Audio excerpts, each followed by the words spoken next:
Hello, my name's Justin McClure, and I'm here today with Will Sloan. And you're listening to the Important Cinema Club. And today, it's a very special episode, because we're talking about someone that I wrote a book about. And that person's name is Albert Pyun. You mispronounced Abbas Kiarostami. That's right. but yes, Albert Pyun. Now, for years, I knew Albert Pyun as the director of CYBORG and the bad Captain America movie. Mm-hmm. And for a long time, that's how I knew him as well. When I was getting into just cinephilia, Albert Pyun would pop up on all those websites like Stomp Tokyo, Cold Fusion Video, and they hated him. They would always say, like, can you believe they let Albert Pyun direct Captain America? Mm-hmm. And back in the day, when the reviews used to be 10,000 words, just trashing the film and summarizing it, it kind of cemented in my mind, oh, this guy is not good. Mm-hmm.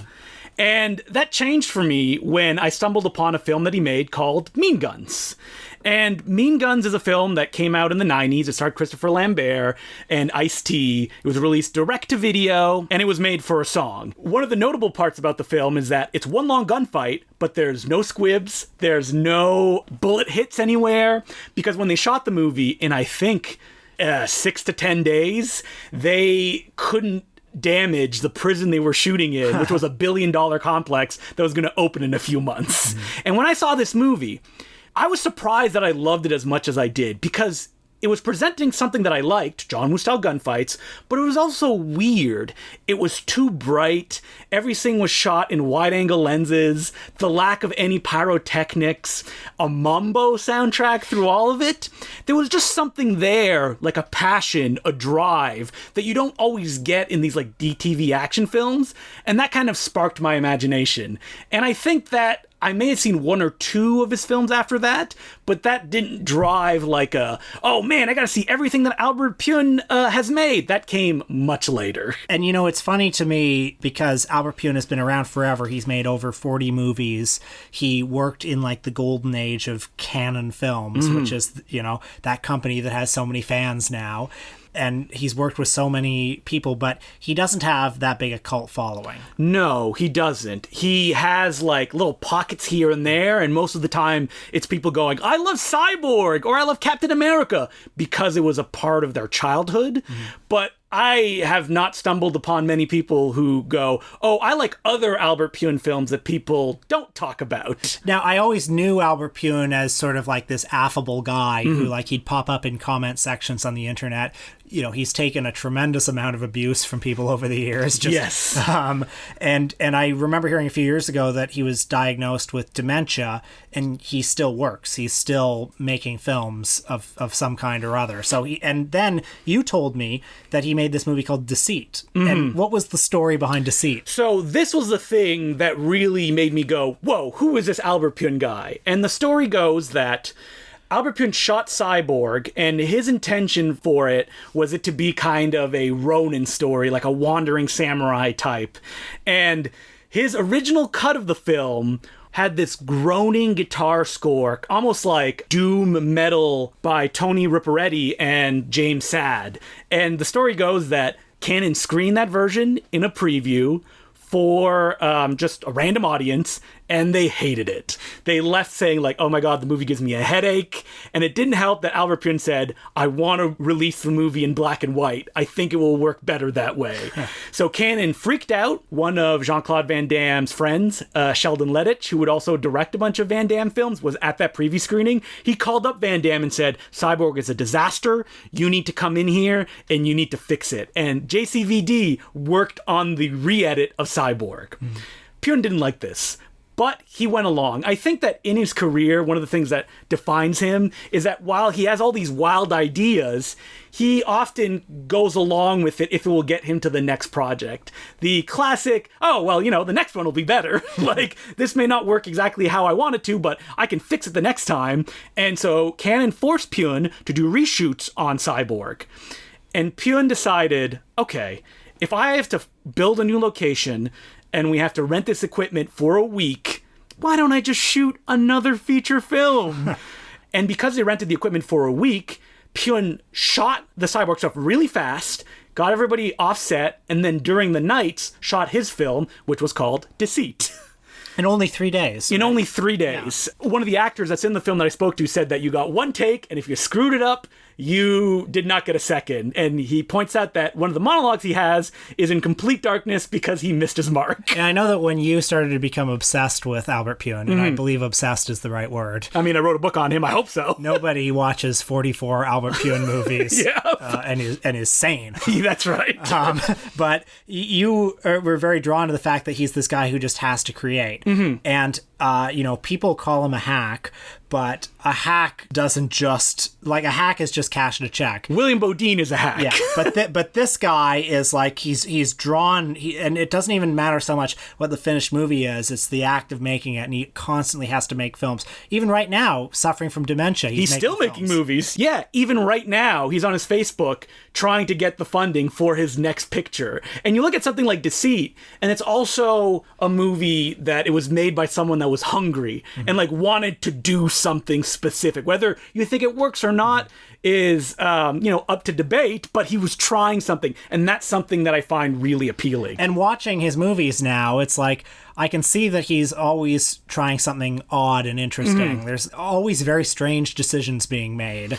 Like Deceit, for example, is a movie about a woman that gets trapped in a warehouse. And by warehouse, I mean one room with a big oscillating fan so it can make cool light beams.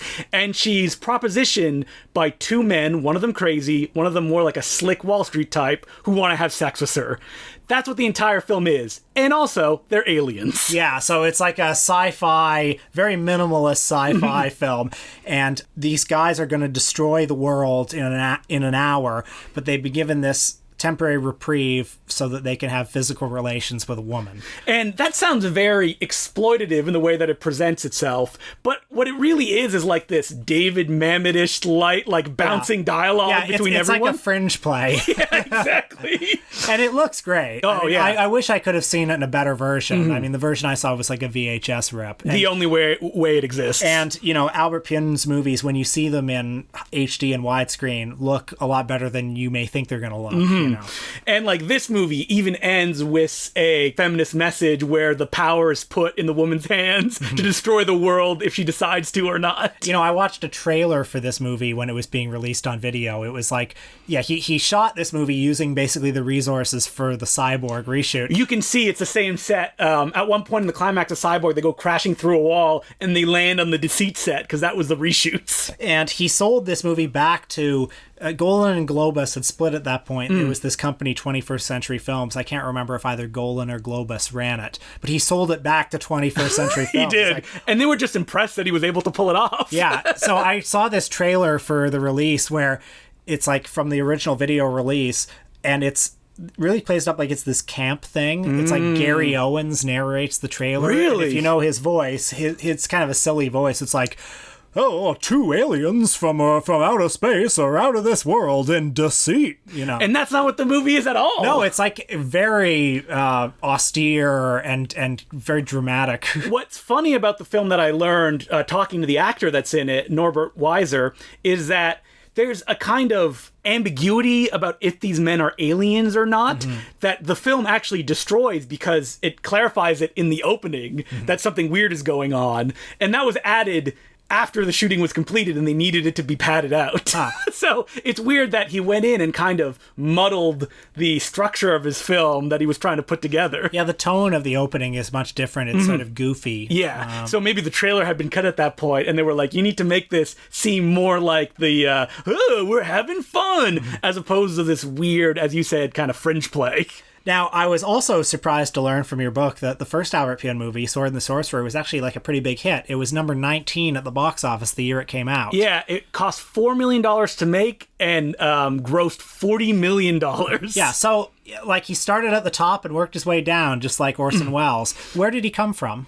He came from Hawaii. He was born there. He grew up there. He was always a filmmaker, like the classic story, grabbing the Super 8mm camera, going out, making little shorts with your friends. He worked on commercials, he edited them, he was always in the film industry. And it gets a little bit of hazy how he went from there to working on The Sword and the Sorcerer. But essentially what happened was that he and his friend, Tom Karnowski, ended up in Hollywood with the Sword and Sorcerer script and storyboards. So they had the whole package they could pitch. Went around town, everybody told them no. Now, it's clear that Pyun worked on movies during this time, but I can't find any reference to them other than the fact that he was good friends with Joseph Bardo, who was a cameraman, actor, and director who's most famous for appearing in a bunch of Ray Dennis Steckler films. Oh, fantastic. And if you don't know who that is, it's the guy who made Rat Finka Boo Boo, The Incredibly Strange Creatures Who Stopped Living and Became Mixed Up Zombies. and I think the Lemon Grove Kids. Yeah. I could name all of Ray Dennis Steckler's movies that people want. All I know is that Albert Pyun worked with Joseph Bardo, close enough that Joseph Bardo actually produced his film Vicious Lips years later. But I don't know what they were doing. I mean, I have some guesses looking at Joseph Bardo's filmography that maybe there were some adult films involved during that time, but I'm not 100% sure, and that's just, guessing. No shame? No, there's no shame in that, especially if you're just coming up in the industry. So Sword and Sorcerer, giant hit, producer takes all the credit. It even starts with a film by the producer's name. Oh, terrible. Yep. And Albert Pyun, his next film, took 3 years to make, but he made Radioactive Dreams, which was a nightmare and didn't work either. And I just watched that at a screening you put on recently, and it's also an interesting film. I mean, apparently it was taken away from him and re-edited by others. It was taken away from him during shooting because the budget disappeared, and the other investors hire a bond company to ensure your film that if stuff goes wrong, the bond company steps in and say, okay, all the creative people move out, we're just going to shoot a releasable product, and that's what's going to go on the market. And it's a very weird movie. It's sort of like The Road Warrior meets Streets of Fire. And so it's Michael Dudikoff and another guy wearing 1920s newsboy costumes in this post-apocalyptic world, and they're two buds. Yeah, that's right. Very claustrophobic. The tone is all over the place in a way that I find more ambitious and he doesn't know what he's doing. And it's a bummer that it's not the movie that he wanted to make. I think it's pretty close. And the weirdest thing about it is that it's not a cult classic.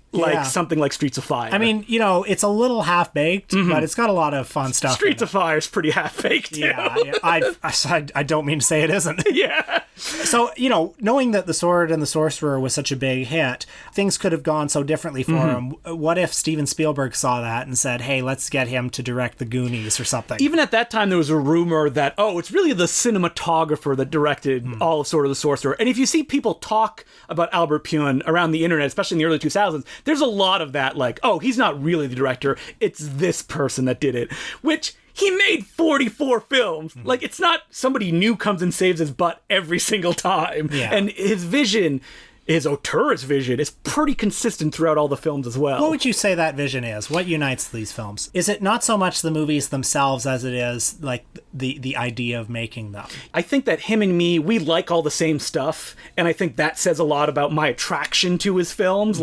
He watches the same Hong Kong movies that I like. He reads the same science fiction, the same fantasy, and that as a director, his kind of articulation of that is very pure. There's no condescension to the things that he's putting on screen, and that's to the positive and the negative. Sword and Sorcerer, for example, is incredibly convoluted because it's set up like one of those fantasy novels, and it doesn't seem to understand that's not how you tell a movie version of this story. And also, I remember, to talk about another auteur, when we were doing a Poverty Row episode and we watched Orson Welles' Macbeth, I was trying to think, what is he trying to say with this adaptation of Macbeth? What's his interpretation of Macbeth? And what he was trying to say is, what if I made Macbeth at a Poverty Row studio? Yeah. And I get that with Albert Pyun a little bit. It's like, what if I made a movie in 3 days? What if I did But there's a lot of films that are also articulations of his state of mind. For example, Nemesis 4, Death Angel, is a film that only came about because Miramax Films forced him to go do reshoots on the film Adrenaline, Fear the Rush, and he decided, all right, I have to go out of the country. I might as well just make another film. And the way I'm going to do that is I'm going to piggyback on a film series that already exists. It'll have nothing to do with it. And it's going to be an articulation of how I feel as an artist, whether I feel like I'm selling out or I'm achieving the things that I want. That's all there in Nemesis 4, Death Angel. In your book, you have a fun analysis of the movie Crazy Six, which is a movie that he made in the late 90s, after the fall of communism in some Eastern Bloc country. And Crazy Six is a funny movie because it's got Burt Reynolds, Mario Van Peebles, Rob Lowe, and who's the fourth guy? Ice-T. Yeah, so it's got those four guys. They're four big-ish stars, and they're never in the same shot together. He shot them all separately. And the movie is very claustrophobic.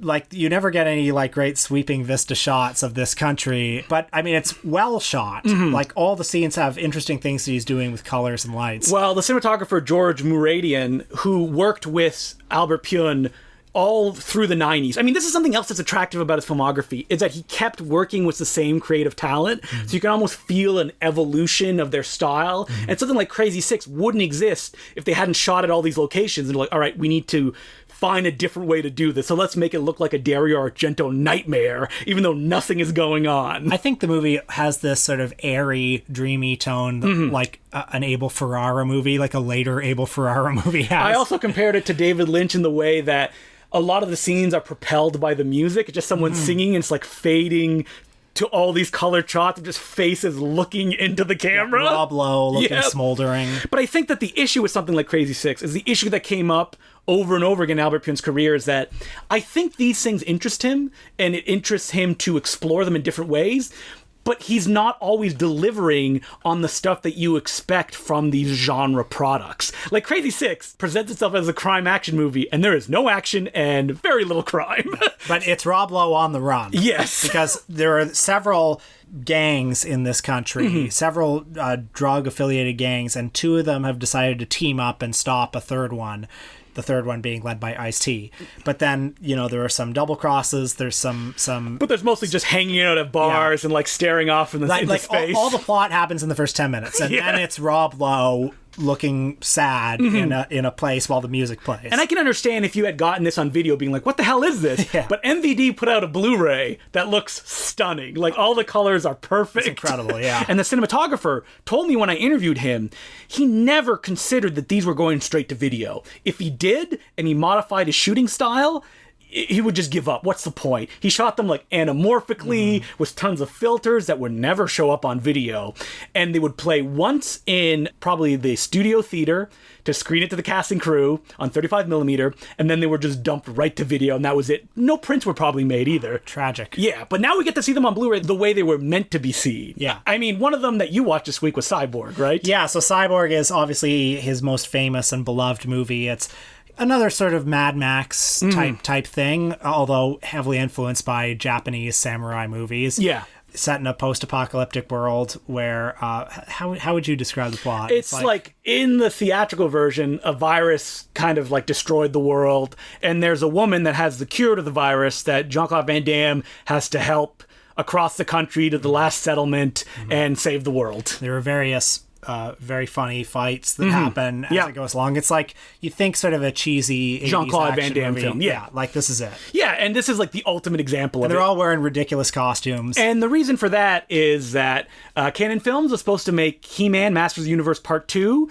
and Spider-Man simultaneously, and Albert Pyun was going to direct both of them, but the check for Canon Films bounced, and they lost the rights to both of them, but they had already made all the costumes for He-Man Masters of the Universe 2 and had built some sets. So that's what everybody's wearing in Cyborg are the hero costumes from that movie. That's interesting they were going to do Masters of the Universe 2 because the first one flopped. Yes, but I think that it was going to be a much lower budget version. Dolph Lundgren was not coming back, and Albert Pyun was going to try something completely different.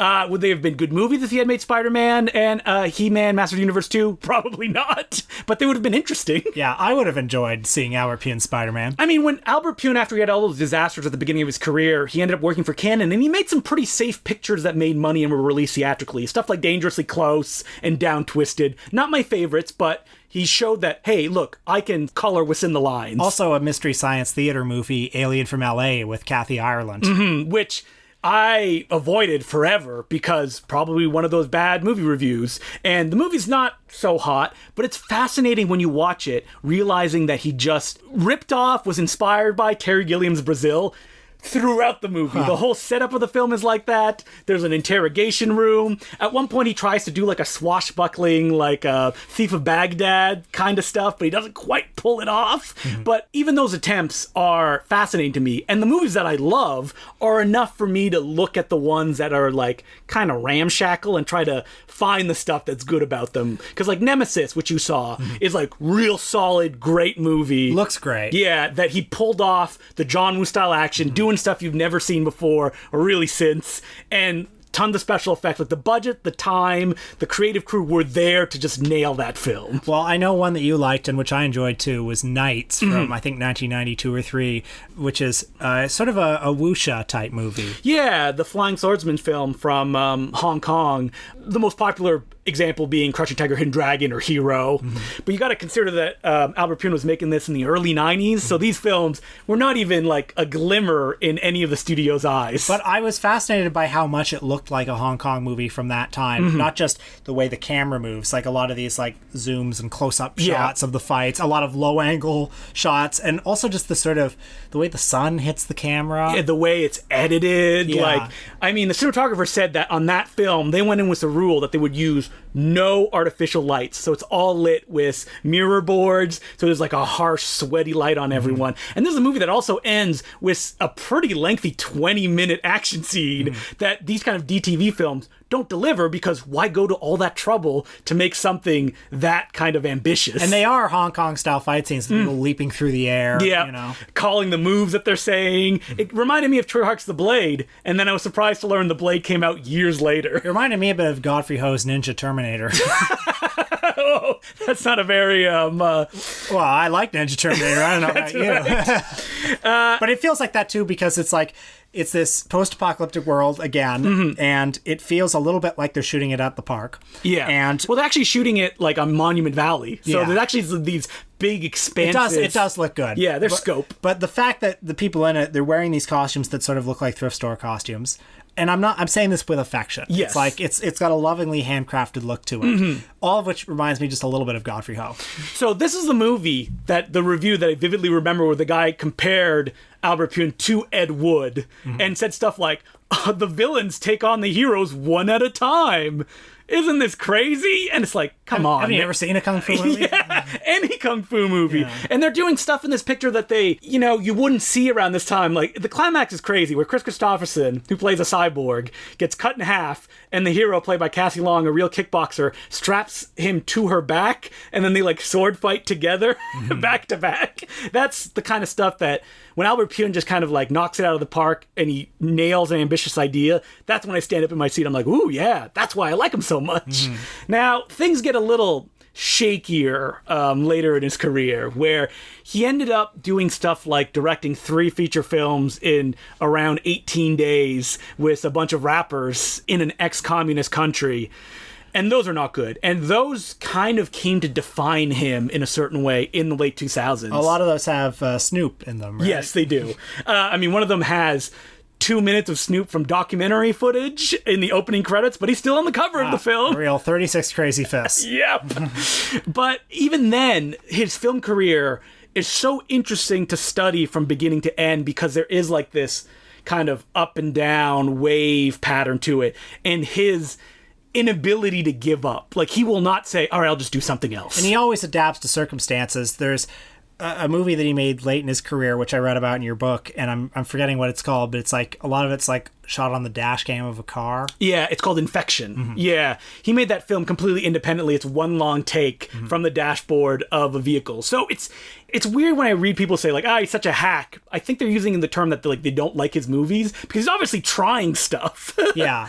I mean, I hear a story. There's this movie Heat Seeker, which is just kind of a generic shot in the Philippines tournament film. Not a big fan of it. Albert Pyun shooting with all these long lenses on the picture, and it kind of robs the impact of the fighting. It feels like a sports tournament you're seeing edited in front of you. And the cinematographer went, well, the reason for that is we were supposed to have 2 weeks to shoot that film. And the arena told us, sorry guys, you only get 2 days. And so I went in at 4 a.m. in the morning with 60 guys. We set up all the lights, pre-lit it, set up multiple cameras, and then just shot the fight scenes one after the other. And that's everything that's in the movie. We shot it in 2 days instead of 14.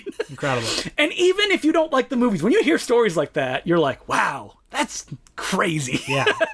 And I think that's very, fascinating. And maybe people don't know about that, or they can't see the stuff that they like about the ones that I love, like Mean Guns and Nemesis and DECEIT. But I wish other people would kind of get into his work a little bit more. Not like me, which is, I've watched all of them. You don't need to do that, people. Well, the next time somebody makes a special edition Blu-ray of one of these movies, you just wait. You're going to get a call to do a commentary or an interview. That's I hope so. Because you are now the Albert Pyun Scholar. The Albert Pyun Scholar. Yes. You mentioned some movies you like. Are there any others that, like, aspiring Albert Pyun fans that they should check out? Probably not Captain America, right?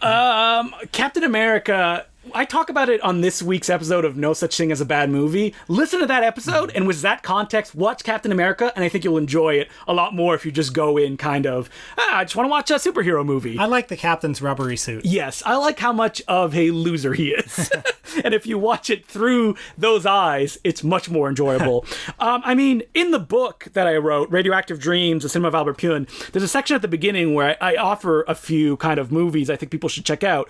Like the ones I mentioned, Nemesis, Radioactive Dreams, DECEIT, Mean Guns, the director's cut of Cyborg called Slinger that Pyun put out himself, and then like the ones that are like pure entertainment, Knights, Sword and the Sorcerer, Kickboxer 2, The Road Back, and Spitfire, which is his version of Gymkata, but with a real-life female gymnast, and Lance Henriksen playing a James Bond ripoff who flies around on a jetpack at one point. And you had me at his version of Gymkata. Yeah, that's right.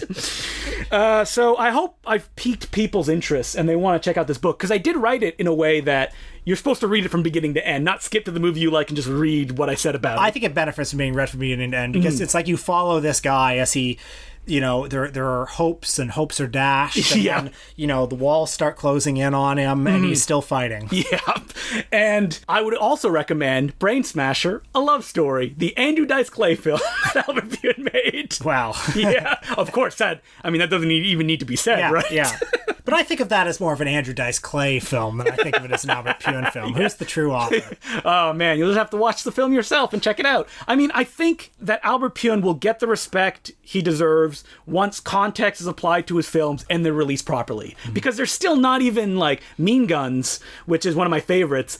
The only way to get it in North America is still a full-screen, washed-out DVD. Germany jumped on the train, and they have a beautiful widescreen Albert Pyun commentary track, the soundtrack CD, but nothing in North America yet. And if you see some of his movies with an audience, they're very fun. I would love to see Knights with an audience. Yeah, I think Knights would probably kill with an audience. Maybe one day. Maybe one day. I mean, I would love to watch DECEIT with 10 to 15 people in a small room who are ready to watch this. And the parallels to Detour are very dense. And yes, someone smarter than me could write an essay about both those things. Mm-hmm. If Edgar G. Ulmer can get tons of respect, why can't Albert Pyun just get a little?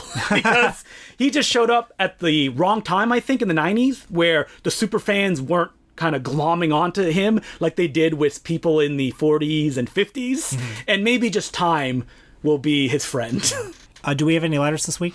We do have letters. As per usual, you can send us your questions or comments at importantcinemaclubpodcast@gmail.com. And our first letter is from Zachary Sokol. And he goes, "Hello, Justin and Will. Firstly, I want to thank you for the amazing podcast. Your show brings me hours of delight, and when I mean delight, I mean hours of pain, because I can only listen to your show while working out. So by the time I finish your backlog, I'll be able to run from California to Canada without breaking a sweat." Huh. This is the second person who says they listen to us while doing some form of exercise. I'm glad somebody's getting some exercise around here. Can we do it through like osmosis and like get the benefits from you guys doing that? I have a suggestion for an episode. Would you ever consider doing one on John Huston's Moby Dick and the rocky relationship it caused between John Huston and the screenwriter Ray Bradbury? That resulted in Ray Bradbury nearly going insane to the point of Bradbury thinking he was Herman Melville. It's a fascinating story and something I think would be perfect for an episode. Thank you for your hours of entertainment and the many laughs, Zach. Interesting. I mean, John Huston isn't all that. He's not somebody I've ever been that interested in. I have, only in the sense that he was the journeyman who would do anything, but he still approached it like sometimes he would be awake and sometimes he would be asleep at the wheel. I mean, he has great movies, yeah. No doubt about it. Have you read Picture by Lillian Ross? It's on my shelf. Oh, you got to read it. That one's great. And I think a lot of the things we know about John Huston come from that book. Yeah. And as far as screenwriter-director collaborations, what comes to mind is like Lem Dobbs and Steven Soderbergh on something like The Limey, which is especially bold in my mind because of the commentary track where they just argue throughout it. Right. Well, I know that Ring Lardner Jr. was very upset at Robert Altman on the script for MASH because Altman famously didn't respect screenwriters all that much, or he didn't, the script was just a blueprint for him. And so that movie is full of like overlapping dialogue, as all Altman movies are. Improv, off the cuff jokes and stuff like that. But Lardner won an Oscar for it. Yeah. I mean, there's a lot of people that won Oscars that didn't deserve it, like during the Blacklist period, when people's names were going on stuff. I also, Frederick Raphael, who wrote Eyes Wide Shut, wrote a memoir about... I just read it recently, yeah. It's good. Yeah. He's a little, I mean, I don't know. He's a little bitter, but... He is, but what's really funny is that, like, he makes Kubrick look like a bit of a fool when writing stuff. Someone who refused to make any decisions about stuff. Yeah. And that, like, he's like, why would anybody want to work with him? I think there's some books about screenwriters working with Hitchcock in that way as well. I mean, I would love to do an episode on screenwriters, which we have never done. Yeah, it's funny. I mean, you think... film is just a medium where it seems like directors are the ones you gravitate to. I mean, it's hard to think of auteur screenwriters aside from a couple of examples. Like Charlie Kaufman. Yeah, or Paddy Chayefsky. I mean, Paddy Chayefsky would be fun just because directors like to screw with him. Yeah, I mean, so many of the screenwriters are the ones who are writer-directors. Yes. You know, your Woody Allens or people like that. Or, people who started as screenwriters and then transitioned into directing as well. Because even someone like Charlie Kaufman, he became, like... a director. And so I would love to just get like a pure screenwriter. So anyway, thank you for your letter, Zachary. And again, if you want to email us, it's importantcinemaclubpodcast@gmail.com. This week on our Patreon, we're talking about a movie that's, taking the nation right now. Oh, it's on the tip of everyone's tongues. Everybody's going to see it. It is The Wrecking Crew, starring Dean Martin and Sharon Tate. We find some time to talk about the new Tarantino film, Once Upon a Time in Hollywood. Yeah, and the reason we talk about this very lame spy spoof is because it has a prominent role in Once Upon a Time in Hollywood. So we use it as kind of a jumping off point to talk about Tarantino's influences and also have a discussion about our own thoughts about Once Upon a Time in Hollywood. So check that out on our Patreon. It's $5 a month to become a subscriber. You get our entire back catalog. It's like 130 episodes at this point. So check it out. We really appreciate it. That's what keeps us going. Otherwise, the hate of me and Will would have been too much and this would have ended by now. Speaking of Dean Martin, it's a very like Martin and Lewis style relationship. Exactly. There, And we're getting old and weathered and starting to look like Duke Mitchell. So next week, what are we doing, Will? Yasujiro Ozu, the Japanese filmmaker. I think the logical jumping off point after Albert Pyun. I mean, we are trying to cover all of cinema, so here are two extremes. So we'll be talking about Tokyo Story. And I think also Late Spring. So I've seen a handful of Ozu films, and I've read Donald Ritchie's book on him, so I feel we'll have stuff to talk about. Searing, never heard stuff before. That we're going to blow your mind. Did you know that he broke the 180-degree rule? That he liked to shoot as if someone was on their knees? Yeah, I took intro to film. I remember some of this stuff. Yeah, so we're going to have to push through that, and we're just going to, revolutionary episode on Ozu next week on the Important Cinema Club. And until then, my name's Justin Clue. I'm Will Sloan. Thanks for listening. I completely forgot to mention that you can buy my book, Radioactive Dream, The Cinema of Albert Pyun, on any Amazon website, all of them, .com, .de, .ca. It's there. It's $15 US, so check it out. Folks, we need to help Amazon pay for the next season of Jack Ryan, so... Season 3, because I believe the second one just came out. Yeah. And listen, we need that movie to finally come out from your favorite. Oh, that movie. Yes. Let it not be spoken of. All right, so, the sun is coming out. Doesn't seem like the movie will. I also forgot to mention something that is always the first at the top of Albert Pyun's cinematography, which is that he was mentored by Akira Kurosawa. Whoa. And that always blows people's minds. It's also not true. He was mentored in the sense that he probably liked Kurosawa's movies. But he did mentor was Toshiro Mifune. Whoa. Yeah, because Mifune seems to have seen a short film that Albert Pyun made, was so impressed that he invited him over to Japan to work on a Kurosawa film that Mifune was going to star in. It's the Russian one that he made. Oh, Dursa Uzula. Yep, that's the one. Yeah. And as history shows, Mifune and Kurosawa couldn't make it work, and so Albert Pyun was in Japan, and he ended up going to work with Mifune on a bunch of TV shows instead. Right, because Mifune never worked with Kurosawa again after Never that. again, yeah. So it was right, close to him, and he ended up working on a bunch of TV instead, where he probably learned more lessons that helped him out on his movies than he would have working with Slowpoke Kurosawa. Washed-up director who had to go over to Russia to get financing. Yep. Loser. But that made me think of mentor-mentee relationships when it comes to filmmakers. I mean, we've spoken of at lengths about Peter Bogdanovich and Orson Welles. Yes. And do you think that, I mean, at one point Peter Bogdanovich must have been like, I'm going to surpass Orson Welles. I didn't just make a successful movie with Targets, but I made The Last Picture Show, and I'm going to make more. And then it just fell away through arrogance. And it's not just Welles. He also had John Ford and Howard Hawks and other people that he'd hunted down. He wanted to join their ranks, not so much to become the next Orson Welles, but to become the next great filmmaker who could stand shoulder to shoulder with these titans. I wonder what, I mean, it's definitely arrogance that kind of destroyed Peter Bogdanovich, because he had those 3 successes, like Targets, The Last Picture Show, and then What's Up, Doc? And then Paper Moon. Yeah, so 4 successes, and then that was it. His head was so big he couldn't get through doorways anymore, couldn't make it to shoots on time because of the big head. He divorced his wife, Polly Platt. Yes, which is arguably the true guiding creative force. Although I know he disputes that. Yeah, but I think his movies would say otherwise. Yeah. And, I mean, that's kind of a bummer situation, but it's rare that you see, like, a mentee kind of overtake the director and overshadow him completely. Well, there aren't a lot of examples that I can think of. 2 directors who I think of as that intertwined, that close from different generations, a father-son type. I know that Brett Ratner oh yeah, I know who you're gonna say. Extremely wanted to project the image of somebody who was following in those footsteps. Brett Ratner aligned himself very much with certain older new Hollywood figures. Peter Bogdanovich, I believe, lived at Brett Ratner's house for a time. That's really funny. And also, who could forget the director of such classics as Fingers and Harvard Man, Mr. James Toback. Oh, God. Was Brett Ratner James Toback's best pal? Yeah. That does not surprise me. I wonder what they had in common. In the slightest. There's mostly people that their relationship with another director didn't come to define them. Martin Scorsese was very close to Michael Powell, because Michael Powell, the director of The Red Shoes and Life and Death of Colonel Blimp, ended up marrying Thelma Shoemaker, his editor, and they worked together on their biographies and stuff like that. And there's also John Cassavetes with Martin Scorsese. Well, there's that famous story where Scorsese made a film for Roger Corman, Boxcar Bertha, and he showed it to Cassavetes, and Cassavetes looked very ashen afterwards and said, "You spend a year of your life making shit. It's good for what it is, but don't do that again."